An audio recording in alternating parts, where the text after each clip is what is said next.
안녕하십니까, 닥터 뾰로로입니다.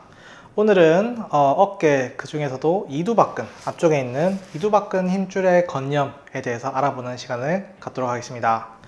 어깨 앞부분의 통증, 특히 어깨를 들거나 특정 방향으로 팔을 움직일 때 통증이 주로 있는 분들이 많습니다. 이 경우 이두박근 힘줄염 또는 이두박근 건병증으로 어깨 앞쪽에 통증이 흔하게 발생할 수가 있는데요. 이두박근 힘줄은 이름에서처럼 두 개의 헤드로 구성되어 있고 단두건인 숏헤드와 장두건인 롱헤드로 나누어집니다. 숏헤드는 견갑골의 오구돌기에 붙어 있고, 롱헤드는 상완골 골두를 타고 넘어가서 견갑골의 관절 와순이라고 하는 연골에 붙어 있습니다. 위 두 갈래 근육은 어깨에서 팔꿈치를 지나서 요골 부위에 부착을 합니다. 이두박근 힘줄은 팔꿈치와 어깨를 가로질러 이동하므로 어깨 및 팔꿈치 두 개의 관절을 움직일 수가 있습니다. 이두박근 힘줄은 주로 팔꿈치를 구부리는 동작과 손바닥을 천장 쪽으로 돌리는 저단부의 회외전 동작을 할 수가 있습니다. 이두박근 힘줄의 기능에 대해서는 흔히들 이두박근 힘줄이 어깨를 굴곡하는 동작에서 큰 역할을 못할 것이다 라고 알려져 있지만, 실제로 어깨를 굴곡하는 시작 시점, 즉 팔을 완전히 편 상태에서 어깨를 들어 올릴 때 처음부터 30도까지는 이두박근 자체가 어깨 굴곡에 상당한 역할을 하는 것으로 2024년 연구에서 확인되었습니다. 또한 장두건의 경우 회전근개와 같이 어깨의 상완골 골두의 안정화 역할도 추가로 하고 있습니다. 이두박근 건병증은 주로 어깨 앞부분의 통증과 관련이 있으며, 원인은 이두박근의 장두건 힘줄의 해부학적 위치에 있습니다. 이 힘줄은 상완골의 소결절을 따라서 주행을 하는데, 힘줄이 소결절을 따라서 상부 관절 와순 속에 붙어 있습니다. 이때 힘줄이 꺾이면서 붙어 있게 되면서 반복적이거나 어깨에 순간적인 하중이 가해질 경우 이두박근 힘줄의 마모나 손상을 야기할 수 있습니다. 따라서 이 이두박근 건병증은 단순 염증 반응이 주요 원인이 아닙니다. 2015년 스트레이트 박사에 따르면 이두박근 힘줄로 인한 전방 어깨 통증의 경우 대부분 염증성 과정과 관련이 없는 것으로 결과를 보고하였습니다. 즉, 이두박근 건병증의 경우는 단순히 통증과 힘줄 자체에 부하가 많이 걸려서 그로 인한 기능의 점진적인 손상으로 정의하는 것이 조금 더 맞습니다. 어깨 앞쪽 부위의 통증의 경우는 이두박근 단독으로만 통증이 발생하지는 않습니다. 이 경우 상완골 위로는 극상근과 상완골 앞쪽의 견갑 하근의 경계부에 위치하고 같이 부착되어 있기 때문에 많은 경우에서 회전근개 질환과 동반되는 경우가 흔합니다. 이 영상은 이두근 힘줄의 긴 머리에 부하가 가해지면서 악화되는 어깨 앞쪽의 비외상성 통증을 가진 사람들을 위한 것입니다. 일반적으로 손을 허리 뒤로 뻗는 동작, 벤치프레스, 트라이셉스 딥, 팩플라이, 심지어 바벨 백스쿼트까지 힘줄을 늘리고 부하를 주는 활동과 운동이 이두근 힘줄에 부하를 주는 예시입니다. 이두근 건병증 관리는 간단한 2단계 과정이 있습니다. 간단하지만 반드시 쉬운 단계는 아닙니다. 1단계는 증상 완화를 위해 악화되는 운동과 동작을 수정해야 합니다. 이 과정에서 4가지 주요 변수가 있습니다. 첫 번째 변수는 일간, 주간 또는 월간 총 운동량을 조절해야 합니다. 두 번째 변수는 어깨 손상을 유발하는 동작을 최소화하거나 피하는 것입니다. 세 번째 변수는 속도입니다.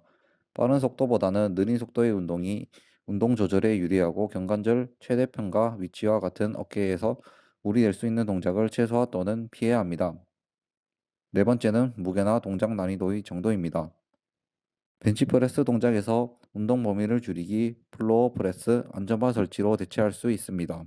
일반적인 푸시업 동작도 어깨 전면에 스트레스를 줄 수 있기 때문에 가슴 위치에 폼 룰러를 두어 운동 범위를 줄이는 방식으로 수정할 수 있습니다. 일반적인 딥스는 어깨에 부담을 많이 주기 때문에 트라이셉스 딥 동작을 수정하여 진행할 수 있습니다. 바벨을 이용한 오버헤드 프레스가 문제라면 케이블 플라이, 팩 플라이 머신, 운동 가동 범위를 줄이는 방식으로 수정할 수 있습니다.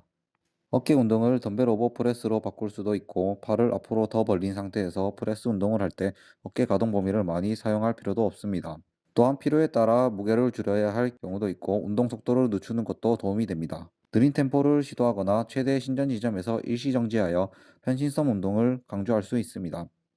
다른 운동 방법으로는 덤벨 로우를 하는 경우 당기는 동작에서도 유용할 수 있습니다. 등과 견갑골을 연결하고 팔이 몸통과 일직선이 될 때 운동을 멈추는 데 집중하세요. 팔이 몸통과 일직선이 될 때 문제가 있는 경우 턱걸이를 시도하거나 중립 그립 바벨을 사용하세요. 백스쿼트도 수정할 수 있습니다. 더 넓은 그립을 사용하거나 썸리스트 그립을 잡거나 런지와 같은 다른 하체 운동을 수행할 수 있습니다. 위와 같은 악화되는 자세에서 요소되는 시간을 최소화하고 회복할 수 있도록 운동 방법과 강도를 수정하는 아이디어입니다. 훈련을 통해 적절하게 적응하세요. 이 정보는 등 뒤로 손을 뻗는 일상적인 집안일과 어깨를 자극할 수 있는 기타 움직임에 적용됩니다. 어떤 경우에는 증상을 진정시킨 후 재활을 진행하기 위해 활동을 일시적으로 중단해야 합니다. 증상이 완화되고 2단계는 매우 기본적인 단계입니다. 위에서 언급한 변수 중 하나를 수정해야 하는 경우 시간이 지남에 따라 점차 정상 기능으로 돌아가게 됩니다. 회복 과정에서 문제가 발생하면 먼저 동작 범위를 회복한 후 다음 필요에 따라 강도와 중량 및 속도를 추가합니다. 이득은 힘줄의 긴 머리가 어깨의 2차 안정잘 역할을 할 수 있으므로 추가적인 지시를 위해 주변 근육을 강화하려고 노력할 수 있습니다. 수행할 수 있는 운동의 한 범주에는 종종 회전근과 관련된 어깨 외회전 강화가 포함됩니다. 커브의 예에는 사이드라인에서 외회전, 스탠딩 케이블이나 밴드를 이용한 외회전, 팔꿈치를 무릎 위에 올려놓고 외회전 등 허용되는 범위 내에서 천천히 수행할 수 있는 한 가지 옵션을 선택하여 10에서 15의 반복으로 2에서 3세트 일주일에 2에서 3회 수행합니다. 외회전 강화 운동은 밴드를 당기고 이 자세에서 30초에서 40초 동안 유지하며 아이소메트릭으로 수행할 수 있습니다.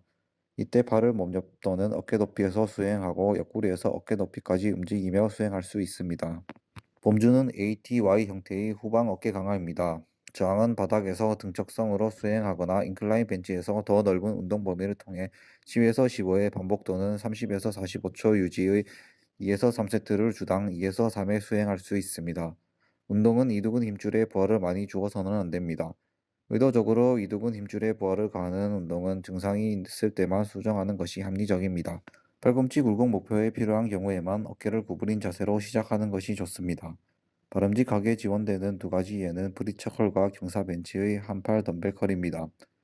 스파이더 컬은 또는 다른 옵션입니다. 스파이더 컬은 팔이 지지되지 않습니다.